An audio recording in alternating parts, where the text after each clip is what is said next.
Assalamu alaikum dear students. I hope you all are fine. I'm your English teacher Miss Ikra from Hassan Scholar Public School. Let's start our lecture number 4. The unit name Effect of Overpopulation on Health and Nutrition. The SLO of this lesson, students will be able to learn and understand the meaning of the difficult words and other one is use of future perfect tense in daily use. So let's start the words Urdu meaning, English meaning and grammatically term. First one is scarcity. Scarcity होता है किसी चीज़ की कमी हो जाना, insufficiency हो जाना. And इसका जो ग्रामेटिकली टर्म है वो है नाउन. इन्फ्लेशन होता है महंगाई. एनलार्जमेंट इसका इंग्लिश मीनिंग है and grammatically term is noun. Populace आबादी वाला, जहाँ ज़्यादा आबादी होती है उधर उस जगह को पॉपुलस कहा जाता है. And grammatically term adjective.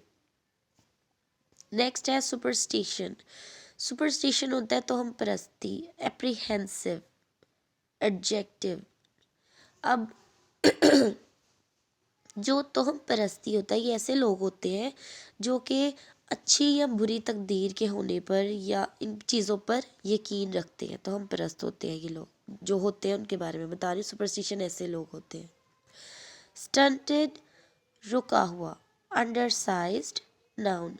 अब स्टंटेड मीन ये हो सकता है जैसे कि आप कहें कि एक स्टूडेंट, एक बच्चा है तो उसकी एज थोड़ी ज़्यादा है लेकिन उसकी हाइट उस तरह से नहीं बढ़ रही है तो वो स्टंटेड हो चुकी है, मतलब थोड़ी सी रुकी हुई है, तो undersized. Let's move to the grammar portion.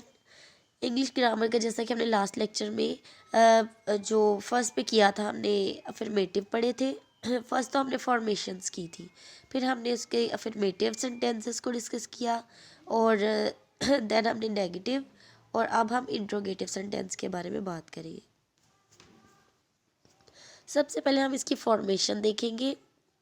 Shell, will, then subject plus have plus verb की third form plus object plus question mark. आपने इस चीज़ का ध्यान रखना है कि जो आपका शेल और विल है वो आपने स्टार्ट पे रखना है, देन आपने सब्जेक्ट और देन आपने हैव, जैसे मैंने आपको उसमें बताया था नेगेटिव फॉर्मेशन में कि आपने शेल विल हैव के दरमियान आपने नॉट लगाना है. इसी तरह ही आपने शेल विल हैव के दरमियान में पहले सब्जेक्ट को रखना है. For example will Nasir. Nasir में थोड़ा सा स्पेस दे दिया गया, इसको ठीक कर लीजिएगा. Will Nasir have made tea. ये मैं ठीक कर देती हूँ. विल